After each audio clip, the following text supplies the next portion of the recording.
तो starting our chapter number 4। Chapter का नाम केमिकल बॉन्डिंग। केमिकल बॉन्डिंग का मतलब होता है जब भी हमारे दो या दो से ज्यादा हमारे एटम्स एक दूसरे से कंबाइंड होते हैं एक फोर्स ऑफ अट्रैक्शन से, उसी को बॉन्ड बोला जाता है। बॉन्ड बनने के दो तरीके हैं। First is sharing of electron and the second one is transfer of electrons. The bond which is formed by the transfer of electron is called ionic bond, and the bond which is formed by the sharing of electron is called covalent bond. ये तो basics definition है class 10th की। जिसमें electron का transfer होगा that is your ionic, and जिसमें electron की sharing होती है दैट इज योर कोवेलेंट। तो टू पार्ट में हमारे को ये चैप्टर पढ़ना है। First we have to study about the ionic bond and the second we have to study about the covalent bond. Starting from the ionic bond, ionic bond जो होता है ये बनता है ट्रांसफर ऑफ इलेक्ट्रॉन से, first point. और ionic bond में present होते हैं आयंस। आयंस बताए थे लास्ट वाले चैप्टर में। The species containing any kind of a charge is called ion. The bond which is formed by the ion is called ionic bond. तो first point इस topic में हमारा जो है वो है हमारा फॉर्मेशन ऑफ आयोनिक बॉन्ड, कि आयोनिक बॉन्ड का फॉर्मेशन कैसे होता है। Ionic bond is formed through the ions, cation and anion. इन दोनों से हमारे आयोनिक बॉन्ड की फॉर्मेशन होती है। हमने देखा था कैटायंस इलेक्ट्रॉन्स लूज करते हैं और जो एनायंस होते हैं वो इलेक्ट्रॉन्स को गेन कर लेते हैं, जिनकी वजह से इनके ऊपर चार्ज आ जाता है। तो जब भी ये एक दूसरे से कंबाइन करेंगे तो लूज और गेन करेंगे इलेक्ट्रॉन्स को, यहाँ पर इनके बीच में एक बॉन्ड बनता है that is called ionic bond. So how the ionic bond is formed? Ionic bond is formed with ions by transfer of electrons. Step number 1 will be lose or gain of electron. Step number 2 will be the formation of ions. And the step number 3 will be force of attraction between the oppositively charged ions, cations and anions. तो ionic bond में ions होते हैं, cation anion से बनता है, transfer of electron से बनता है। 3 पॉइंट याद रखने हैं। फॉर्मेशन ऑफ आयोनिक बॉन्ड आ गया समझ में। सेकेंड है हमारी properties of ionic bond. Ionic bond का फॉर्मेशन हमने देख लिया कि आयंस के थ्रू होता है, लूज और गेन ऑफ इलेक्ट्रॉन से होता है। सेकेंड इज प्रॉपर्टीज क्या क्या होती है। ऐसे कंपाउंड्स जिनमें आयोनिक बॉन्ड प्रेजेंट होता है, या फिर ऐसे कंपाउंड जो आयोनिक बॉन्ड से बनते हैं वो काफी स्ट्रॉन्ग होते हैं, यानी कि या तो वो सॉलिड स्टेट में प्रेजेंट होंगे। यहाँ पे मैं प्रॉपर्टीज को मेंशन करती हूँ इसको इरेज करके। The first property for ionic bond is they are solids. ये मेनली सॉलिड होता है, जिनमें भी आयोनिक बॉन्ड प्रेजेंट होता है मेनली सॉलिड होता है। The best example for the ionic bond is NaCl which is called sodium chloride, और कॉमन सॉल्ट जिसमें हम घर में खाना बनाते हैं वो वाला नमक विच इज सोडियम क्लोराइड। कैसे बनता है वो नमक? सोडियम और क्लोरीन से बनता है वो। The cation is sodium cation and the anion is chlorine anion. First they are solid. Second, solid भी हमारे टू टाइप्स के होते हैं। First is your amorphous and the second is your crystalline solid. Now what is amorphous solid? Amorphous solids को हम pseudo solids भी बोलते हैं। For example plastic. प्लास्टिक एक टाइप का सॉलिड है लेकिन उसकी कोई क्रिस्टलाइन शेप नहीं है या एक फिक्स्ड स्ट्रक्चर नहीं है। एक प्लास्टिक को हम डिफरेंट शेप्स में मोल्ड कर सकते हैं, लेकिन जो क्रिस्टलाइन सॉलिड्स होती है इनका एक परफेक्ट क्रिस्टलाइन लैटिस होता है। लैटिस बताया था, एक मेटल में लैटिस प्रेजेंट होता है, a basic map of a atom. जब भी एटम्स अरेंज होंगे तो वो एक फिक्स्ड स्ट्रक्चर बनाएंगे, उसी को हम एक लैटिस बोलते हैं। तो वही लैटिस जिसमें एक वेल डिफाइंड लैटिस प्रेजेंट होगी, that solid is called crystalline. Third is they conduct electricity. Ionic compounds पहली बात सॉलिड होते हैं, दूसरा वो क्रिस्टलाइन होते हैं, थर्ड क्या है वो कंडक्ट करते हैं इलेक्ट्रिसिटी। लेकिन इसमें भी एक याद करने वाली बात यह है कि इलेक्ट्रिसिटी तो वो कंडक्ट करते हैं लेकिन only in either in melted state और in aqueous state. What is melted state? जब हम किसी एलिमेंट को जब हम मेल्ट कर देते हैं, किसी कंपाउंड को जब हम मेल्ट कर देते हैं, that is it's melted state. तो NaCl को जब हम मेल्ट करेंगे तो उसको बोलेंगे हम melted NaCl। Second is your aqueous. Aqueous means the NaCl is dissolved in water. जब NaCl को वाटर में डिजॉल्व कर देंगे तो उसको एक्वस सॉल्यूशन बोलते हैं, और जब भी उसको डायरेक्टली सॉलिड से लिक्विड में कन्वर्ट करेंगे, यानी कि उसको जब मेल्ट करेंगे उसी को बोलेंगे हम मेल्टेड NaCl और मेल्टेड कंपाउंड। ठीक है, इंपॉर्टेंट ध्यान देने वाली बात क्या है कि ये सब मेल्टेड स्टेट में ही क्यों इलेक्ट्रिसिटी कंडक्ट करते हैं, सॉलिड स्टेट में भी तो कर सकते हैं। तो सॉलिड स्टेट में क्या होता है, जो आयंस होते हैं दोज आर टाइटली पैक्ड। जैसे Na पॉजिटिव और Cl नेगेटिव है, ये इतने टाइटली पैक्ड होते हैं कि यहाँ पर फ्लो ऑफ आयंस पॉसिबल नहीं होता है। यहाँ करंट फ्लो कराने के लिए आयंस का फ्लो होना जरूरी है। तो अगर आयंस फ्लो नहीं करेंगे तो करंट भी फ्लो नहीं होगा। तो इसीलिए इनको थोड़ा आयंस को फ्री करने के लिए हमें उसको मेल्ट करना पड़ता है सॉलिड स्टेट से। तो सॉलिड स्टेट से जैसे ही मेल्ट करेंगे, उसको लिक्विड स्टेट में जब हम लेकर आएंगे तो आयंस क्या हो जाएंगे, फ्री हो जाएंगे। यानी कि सॉलिड में आयंस फ्री नहीं होते, इसीलिए आयोनिक कंपाउंड सॉलिड स्टेट में इलेक्ट्रिसिटी कंडक्ट नहीं करेंगे। Okay, first thing about ionic bond is the ionic compounds are solid. What kind of solid? Amorphous or crystalline? Crystalline solids. Okay, well defined lattice होता है crystalline structure में. Third is कि they conduct electricity only in melted state or aqueous state. Okay, the first question is why did the ionic compound did not conduct electricity in solid state? Properties आ गई समझ में. Third is your lattice energy. Now what is lattice energy? जब भी कोई एक ionic compound का formation होता है, this is your cation and this is your anion, ये दोनों एक दूसरे के साथ कंबाइन होके एक कंपाउंड बना रहे हैं विच इज NaCl, सोडियम क्लोराइड। अब बताओ ये जो Na पॉजिटिव है क्या ये स्टेबल है? Na पॉजिटिव और Cl नेगेटिव दोनों आयंस हैं। Ions are always unstable, ions हमेशा अनस्टेबल होते हैं। तो एक दूसरे को स्टेबलाइज करने के लिए तो एक दूसरे के साथ बॉन्ड बना रहे हैं। There are two ions, first is Na positive, उसमें अलग चार्ज है, सेकंड इज Cl नेगेटिव, उसमें अलग चार्ज है। अपोजिट चार्ज अट्रैक्ट करते हैं, इसी फोर्स ऑफ अट्रैक्शन से इनके बीच में आयोनिक बॉन्ड का फॉर्मेशन होगा। Now tell me the common salt which is NaCl is stable और अनस्टेबल? स्टेबल, क्योंकि तो कुकिंग में भी यूज होता है। तो NaCl is stable, ions are unstable. जो भी आयन अनस्टेबल है उसके पास एनर्जी ज्यादा होती है या कम होती है? फैन का एग्जांपल लेते हैं, फैन जब स्टिल रहता है, स्टेबल रहता है, तब उसके पास कोई एनर्जी होती है, और जब फैन मोशन में होता है, जब रोटेशनल मोशन करता है, तो क्या उसके पास कोई एनर्जी होती है? तो यानी कि जो चीज अनस्टेबल होगी उसके पास एनर्जी क्या रहेगी, ज्यादा, और जो चीज स्टेबल होगी उसके पास एनर्जी क्या रहेगी, कम। अब यहाँ इसके पास एनर्जी ज्यादा थी, यहाँ एनर्जी कम कैसे होगी? यहाँ एनर्जी इसने क्या कर दी होगी, लूज कर दी होगी। इसी एनर्जी को हम लैटिस एनर्जी बोलते हैं।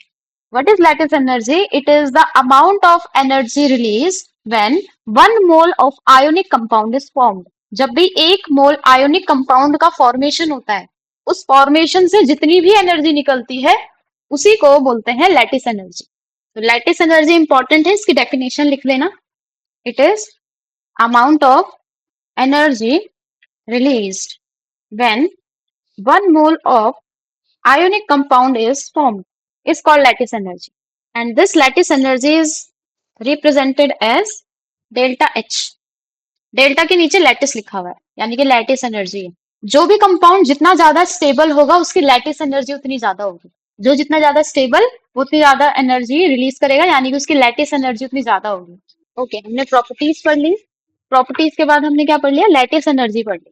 तो किसी भी केमिकल कंपाउंड के लिए हम लैटिस एनर्जी कैसे निकालते हैं, अब ये देखेंगे। ये तो हमको पता है कि जब भी आयंस कंबाइन करेंगे तो उनमें फोर्स ऑफ अट्रैक्शन होगा, उस फोर्स ऑफ अट्रैक्शन से उनमें एक बॉन्ड बनेगा जिसको आयोनिक बॉन्ड बोला जाएगा। अगर वो जो कंपाउंड बना है आयोनिक बॉन्ड से वो स्टेबल है तो वो कुछ एनर्जी रिलीज कर देगा, लूज कर देगा, उसी को लैटिस एनर्जी बोलते हैं। Now we will see that how we will calculate the value for lattice energy. तो लैटिस एनर्जी को कैलकुलेट करने का हमारे पास सबसे अच्छा तरीका क्या है, Born Haber cycle. Okay, Born Haber cycle में क्या करते हैं हम कैलकुलेट करेंगे lattice energy for ionic compounds.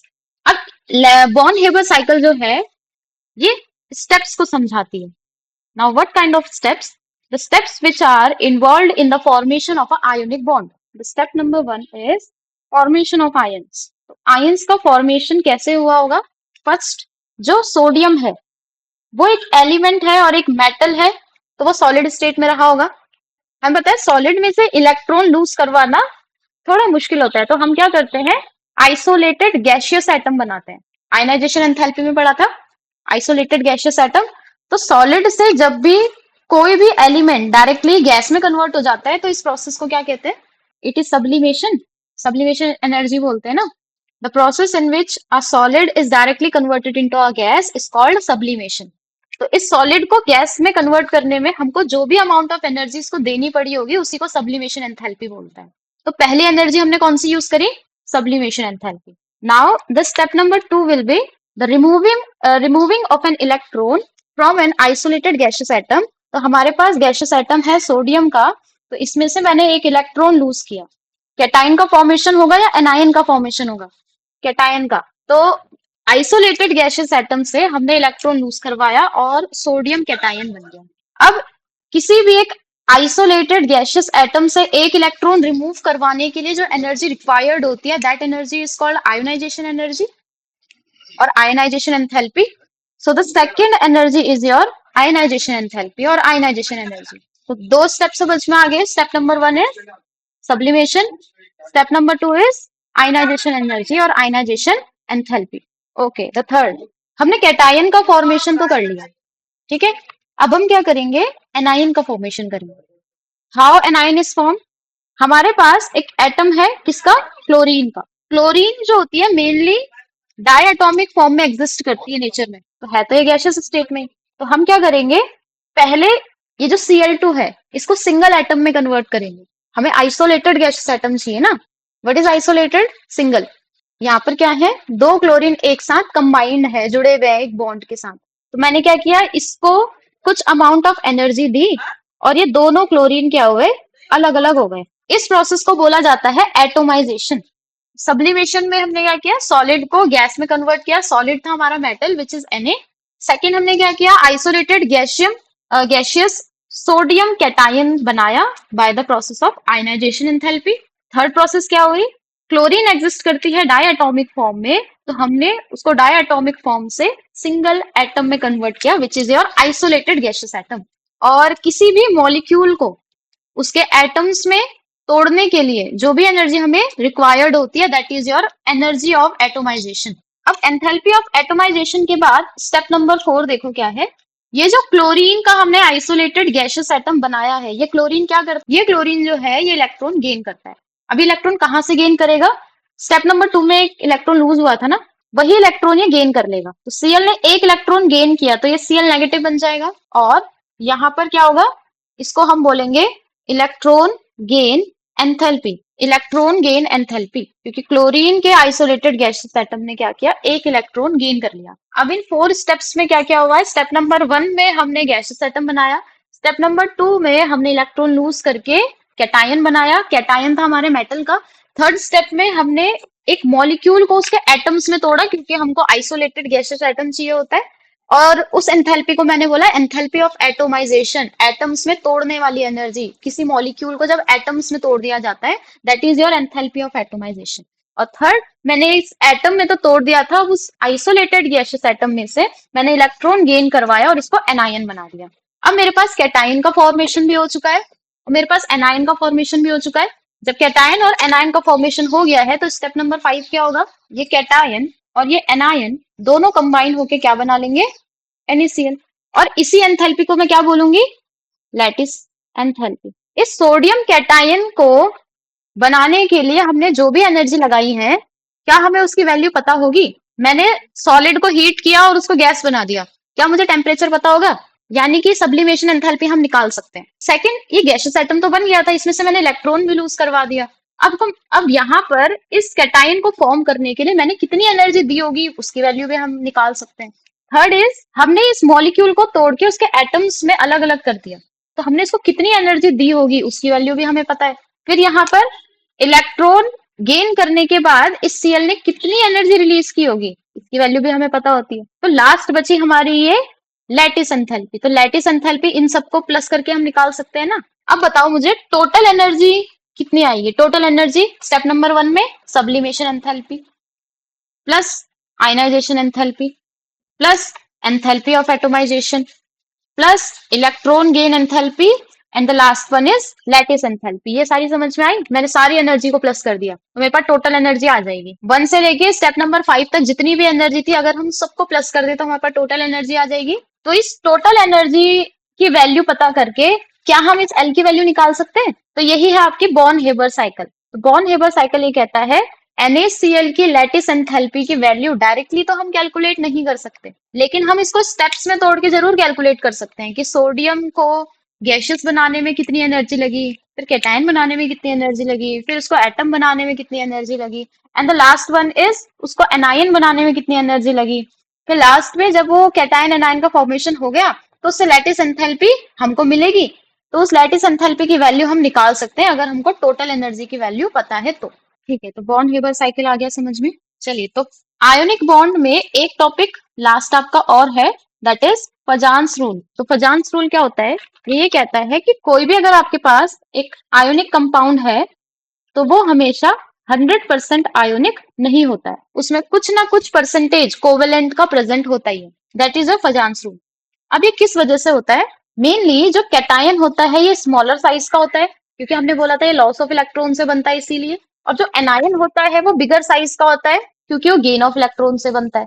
कोई भी हमारा एनायन है, इसकी कोई ना कोई ज्योमेट्री जरूर होती है, कोई ना कोई ज्योमेट्री या कोई ना कोई शेप तो होगी ना इसका पर्टिकुलर। अगर इसके पास एक पर्टिकुलर शेप या ज्योमेट्री है, जैसे ही ये जो कैटायन है ये इसकी तरफ आएगा, बढ़ेगा इसकी तरफ, ठीक है, ये जो कैटायन है पॉजिटिवली चार्ज है, नेगेटिवली चार्ज्ड एनायन को ये अप्रोच कर रहा है, उसकी तरफ जा रहा है।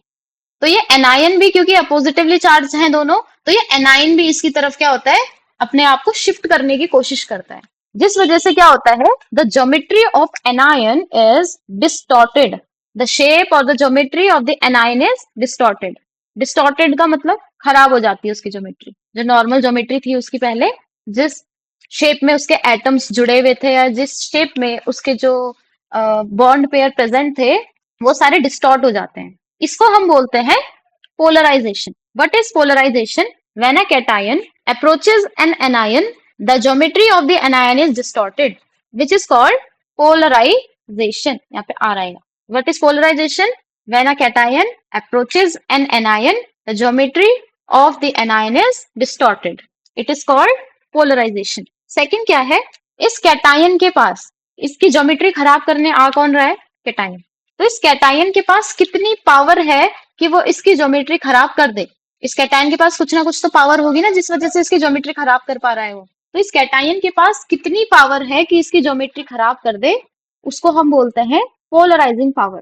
पोलराइजिंग पावर का मतलब it is the tendency of the cation to distort the shape of anion. किसी एनायन की शेप को डिस्टॉर्ट करने के लिए जो कैटायन के पास पावर होती है, that is polarizing power. The third is, क्या पता ये एनायन इतना स्ट्रांग हो कि ये अपनी ज्योमेट्री को खराब होने ही ना दे। ऐसा भी तो हो सकता है कि कैटायन काफी स्ट्रांग है, उसकी ज्योमेट्री फिक्स है और वो खराब होने ही नहीं दे रहा है, तो उस पावर को बोलते हैं पोलराइजेबिलिटी। तो तीन डेफिनेशन आपने पढ़ ली।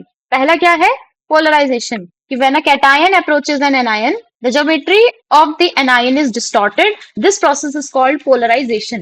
The second definition is polarizing power. It is a tendency of the cation to distort the shape of the anion is called polarizing power. And the third thing is polarizability. It is the tendency of the anion to get distorted is called polarizability. कितना distort हो पा रहा है वो एक cation के आने की वजह से, दैट इज पोलराइजेबिलिटी। तो ये कॉन्सेप्ट जो हमारे कैटायन और एनायन के अप्रोच करने का है, ये प्रेजेंट होता है आपके कोवेलेंट बॉन्डिंग में। आयोनिक में ऐसा प्रेजेंट नहीं होता है। आयोनिक में लॉस होता है, गेन होता है और उसके बाद बॉन्ड का फॉर्मेशन होता है, ये हमने पढ़ा है आयोनिक बॉन्ड में। कोवलेंट बॉन्ड में ऐसा होता है कि जो कैटायंस हैं वो अप्रोच कर रहा है एनायन को, जिस वजह से पार्शियल चार्जेस जनरेट हो रहे हैं उनके ऊपर। ये पार्शियल चार्जेस का जो कॉन्सेप्ट है, ये शेयरिंग ऑफ द इलेक्ट्रॉन्स में प्रेजेंट होता है, यानी कि कोवलेंट बॉन्ड में प्रेजेंट होता है। So this thing proves that an ionic compound is not always 100% ionic, but it contains some amount of covalent character in it. This is called Fajans rule. ये तीनों के तीनों कॉन्सेप्ट किसके under आते हैं? फजांस रूल के अंदर आते हैं। फजांस रूल क्या बोलता है? कोवेलेंट कैरेक्टर प्रेजेंट होता है किसी भी आयोनिक कंपाउंड में। कैसे प्रेजेंट होता है? उन्होंने पोलराइजेशन का कॉन्सेप्ट बताया, इसकी वजह से होता है। अब फजांस रूल में जो आपने पढ़े थे पॉइंट्स, वो देखेंगे। The first point in the Fajans rule is size of ion. Ion की साइज पे कैसे हमारा जो कोवेलेंट कैरेक्टर है वो डिपेंड करेगा। पहला है कैटायन का साइज। कैटायन का साइज जितना स्मॉलर होगा उतना कोवेलेंट कैरेक्टर उसके पास प्रेजेंट होगा। Third is anion.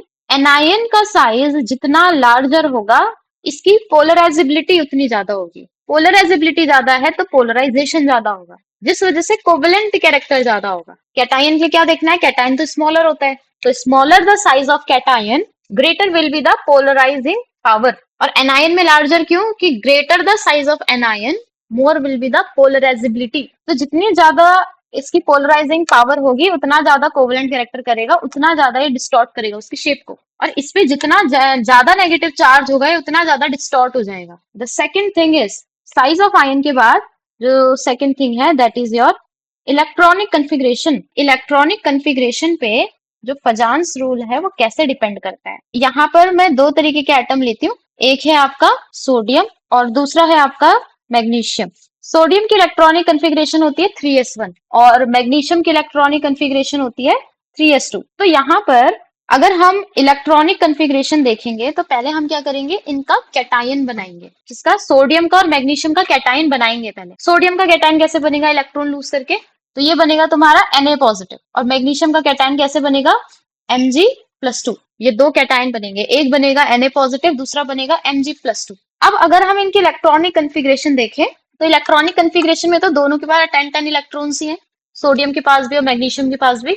लेकिन हम क्या देखेंगे कि जिसके ऊपर चार्ज ज्यादा है, तो सोडियम पे +1 चार्ज है, मैग्नीशियम पे +2 चार्ज है, तो जिसपे चार्ज ज्यादा होगा उसकी पोलराइजिंग पावर ज्यादा होगी। पोलराइजिंग पावर ज्यादा है तो कोवेलेंट कैरेक्टर ज्यादा होगा। अब आपके लिए क्वेश्चन है, एक है NaCl, दूसरा है KCl, किसमें कोवेलेंट कैरेक्टर ज्यादा होगा। दो पॉइंट बताए ना मैंने, साइज ऑफ आयन देखो सबसे पहले, इसके पास ये दो आयन्स प्रेजेंट है और इसके पास भी ये दो आयन्स प्रेजेंट है, K पॉजिटिव और Cl नेगेटिव। ठीक है, इन दोनों में ऐसा आयन बताओ जो कॉमन हो दोनों में, Cl इसमें भी है, Cl इसमें भी है, ये क्रॉस हो गए, कौन बचा, एक Na बचा और एक K बचा। Atomic number of sodium is 11 and atomic number of potassium is 19। एक इलेक्ट्रॉन लूज करने के बाद इसके पास 10 इलेक्ट्रॉन बचेंगे और इसके पास 18 इलेक्ट्रॉन्स बचेंगे। किसका साइज बिगर होगा, 18 वाले का बिगर होगा। साइज बिगर है तो हमने तो कैटायन में ये नहीं देखा था कि साइज स्मॉलर होना चाहिए, कैटायन में साइज किसका स्मॉलर है, Na का, तो NaCl का कोवेलेंट कैरेक्टर ज्यादा होगा क्योंकि उसमें साइज ऑफ कैटायन स्मॉलर है। कैटायन में स्मॉलर साइज देखना है और एनायन में बिगर वो देखना है साइज। इसमें बताओ किसमें कोवेलेंट कैरेक्टर ज्यादा होगा, किसकी पोलराइजिंग पावर ज्यादा होगी इनमें, ए वाले में भी और बी वाले में भी। चलिए, पजांस रूल तक समझ में आ गया आपका, ये आयोनिक कंपाउंड वाला खत्म हो चुका है। ठीक है, रिवीजन एनसीईआरटी से किया करो, जब आप पढ़ लेते हो उसके बाद एनसीईआरटी से इसको एक बार देखा करो, रीड किया करो, इसके बाद कोवेलेंट वाला स्टार्ट करेंगे। ठीक है, ओके चलो ठीक है।